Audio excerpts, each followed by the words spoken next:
objectives for malaria. I actually did that one. So malaria worldwide is the leading cause of fever in people, travelers, and people from abroad. Is malaria. It's the highest leading cause of disease. This is caused by infection with a Plasmodium protozoan. Again, it's infected by a female Anopheles mosquito, and they acquire it when they get bitten by the mosquito. So it's the most severe public health problem worldwide. Again, malaria is found depending upon the climate, temperature, humidity, rainfall. So where there's more rain, more humidity, more mosquitoes, more malaria. And the most vulnerable groups are young children who have not yet developed any immunity, and then pregnant women who their immunity is compromised by being pregnant. And then travelers or migrants who come in from like the U.S. and travel to endemic areas, they're also at high risk because they have no immunity to it. So malaria in the U.S., about 1,700 cases of malaria are diagnosed in the U.S. each year. And most of those are travelers or immigrants returning from countries where malaria transmission occurs. So usually Africa or South Asia. So first and second generation immigrants, they go home, visit family, then they come back to their second home, and those are usually people that develop malaria.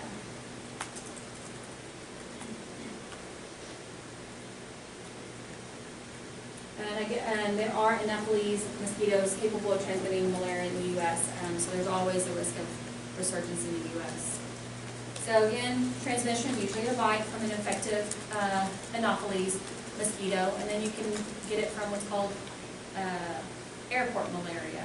So it's caused by infected mosquitoes that travel from the plains in endemic areas, somehow make it in there, travel to an area that's not endemic, and then bite a local resident who then contracts malaria. And they've never stepped out of the country that's not endemic, so they can get it that way.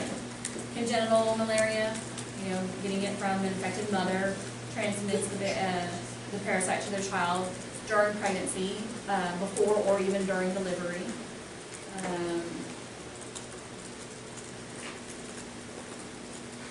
And then you can also get it through transfusion. It's rare in the U.S., but a potential severe complication for people who do receive it.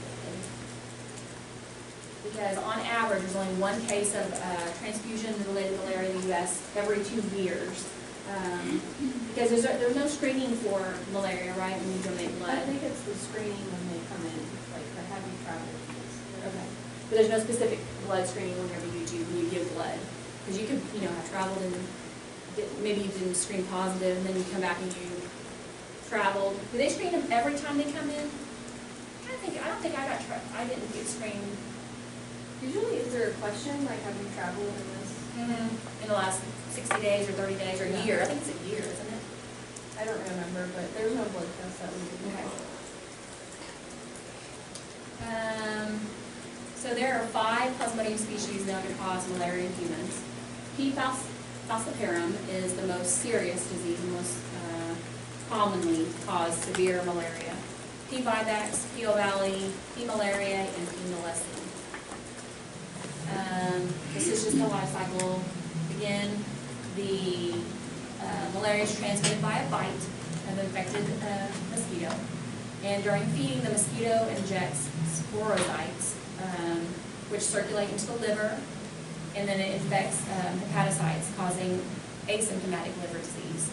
And then they develop into merozoites, which are released from the liver, and they infect red blood cells. And in the red blood cells, they start developing into an infectious stage.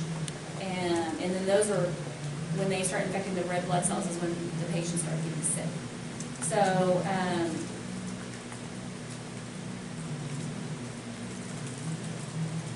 the red blood cells keep getting infected and invade the red blood cells, and they lead to large circulating parasites within the body. And then some parasites can grow into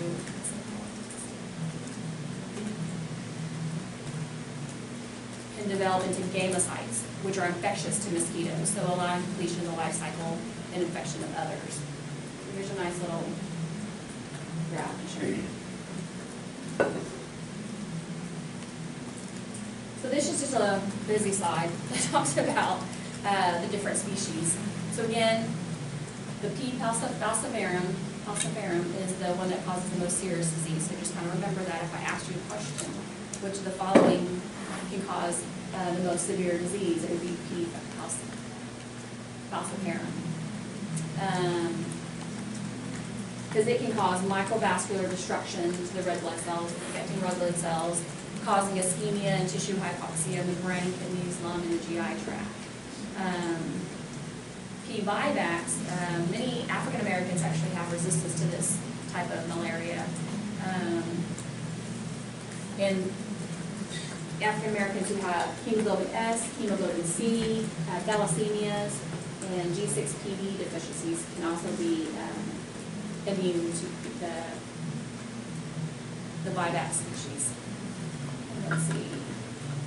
So for these, for Peel Valley, just remember that it can cause a tertiary pattern of fever. So every 48 hours they can have a spike in their fever. P. malariae is usually a quatern pattern. It's 72 hours of fever. Usually with falciparum, these people will have constant fever. They won't have that intermittent. It's usually when they get sick, they just have a fever all the time. They won't have those spikes. And then the P. knowlesi is usually, it's rare, causing disease in human. It usually affects more of the monkeys.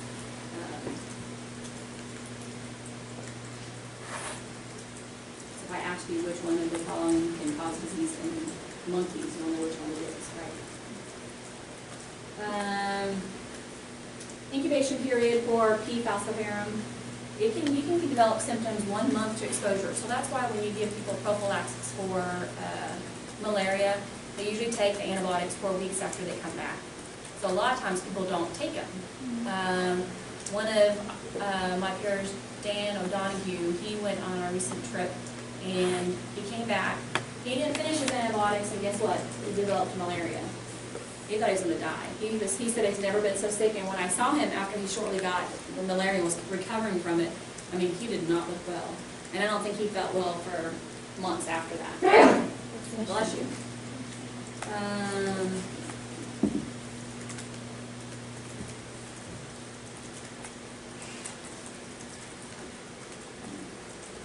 Just know that one for the why we give prophylaxis 4 weeks after.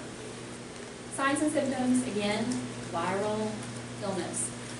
They usually all have headaches, so fever and headache.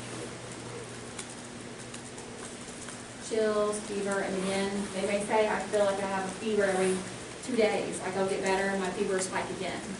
So that's when you kind of think about where they traveled to. You know, if they have cough, fatigue, myalgias or arthralgias. Again, hard to distinguish this from someone who comes in complaining of fever and headaches. So again, making sure you ask travel questions. Less common symptoms, anorexia, nausea, vomiting. Sometimes they can get jaundice, because if they have a lot of disease in the liver, it can cause jaundice. So physical findings, splenic or liver enlargement, fever. So if you have someone who comes in complaining of fever, headaches, you have rash and lymphadenopathy, it's usually not going to be your malaria patient, because usually those patients are going to have are not going to have a rash or lymphadenopathy.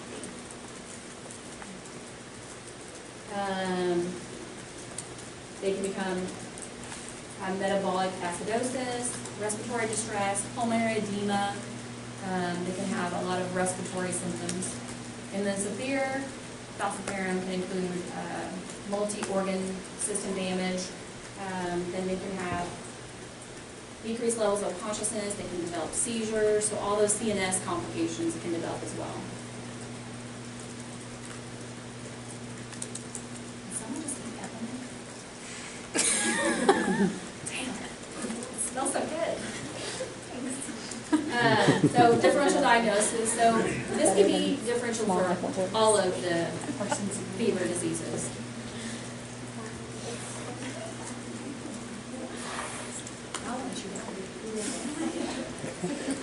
So again, how do you diagnose it? In-depth history, recent traveling, you can order blood culture, CBC, see if they're anemic, chest x-ray, they might develop a secondary pneumonia, and CT if they have any neurological symptoms.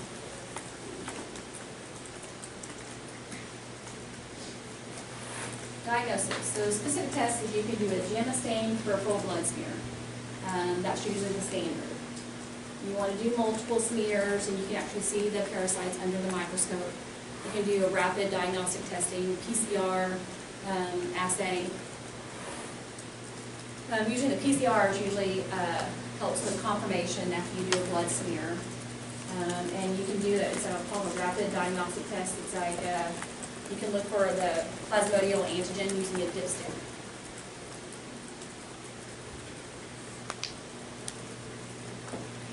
This is kind of what they look like when you stain them. Don't worry about it, just a 3-picture slide.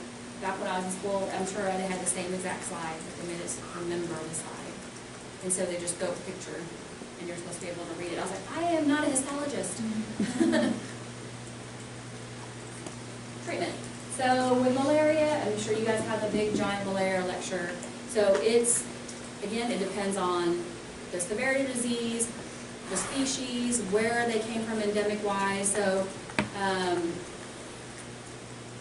it's really complex.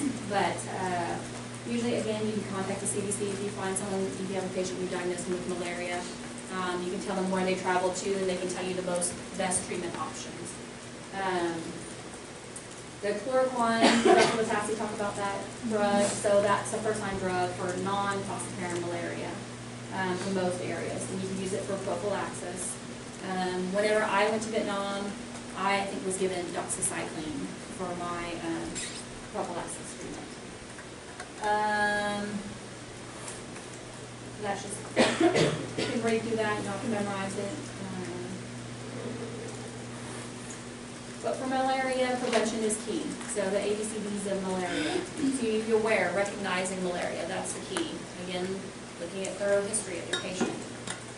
Bite prevention. So when you're traveling or your patient travels to endemic areas, you make sure they use net beddings, and you can do, you know what I took Skin So Soft. That was supposed to be a natural mosquito repellent. Wearing long sleeves, again, avoiding dust and dawn. Chemoprophylaxis, so using preventative medications when they travel, and make sure that they take all their medications.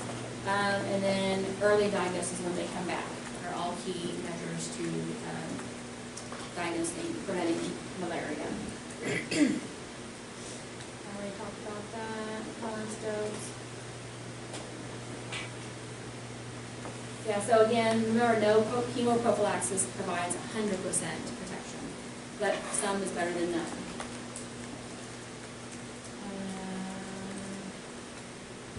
So usually when I did the chemoprophylaxis, I took it 2 weeks before I left, and then 4 weeks when I got back. And I guess the regimen also varies. And this is just a nice little table. So usually, like, some of those once daily are easier, so think about your patients, how often they would take it or want to take it. That's just a nice little chart. Questions? So for the exams, don't forget to study Dr. Latassi's material on malaria for this one. Okay? And there's 6 questions, I know that already, for the malaria drug question. And then, like I said, I couldn't manage to get that one for tomorrow for the drug resistance, so make sure you read that chapter and kind of answer those objectives at the beginning for your sitting.